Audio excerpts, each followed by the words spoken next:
দিন খায় দিন খাটে দিন খায়। উনি কোনো রাজনীতির সাথে উনি জড়িত না।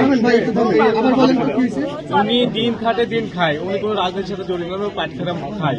ওনার কিছুদিন আগে একটা মেয়ে মারা গেল, ওই শোকি মানে ইয়ে করতে পারি না। আবার উনি আজকে মনে করেন দুর্ঘটনা একটা মনে করেন যে মারা ফেলছে নাকি।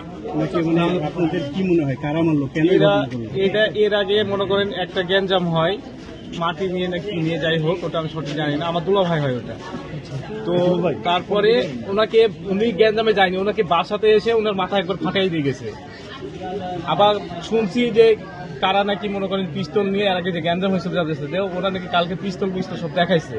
তো আজকে মনে করেন যাই হোক ওরা টার্গেট করে রাখছিল যে মারার জন্য। তো আজকে মনে করেন যে মারাটা মারছে। ওটা আমি চিনি না, কিন্তু ওরা পার্শ্ববর্তী এলাকার ওরা চিনি।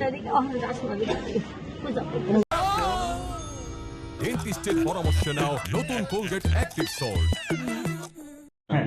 আজ রাত আনুমানিক 9 ঘটিকার সময় আমাদের রাজশাহী মেডিকেল কলেজ হাসপাতালের জরুরি বিভাগে গোলাম মোস্তফা বয়স 45 নামের একটি রোগী গুরুতর আহত অবস্থায় আসেন। পরবর্তীতে কর্তব্যরত চিকিৎসক তার পরীক্ষা নিরীক্ষা করে দেখেন তার ডান পায়ের উরুর নিচে একটি গুলিবিদ্ধ আছে এবং উনি পরীক্ষা নিরীক্ষা করে তাকে মৃত ঘোষণা করেন। পরবর্তীতে তার লাশ ময়নাতদন্ত এবং আইনানুগ প্রক্রিয়ার জন্য মর্চুয়ারিতে প্রেরণ করা হয়।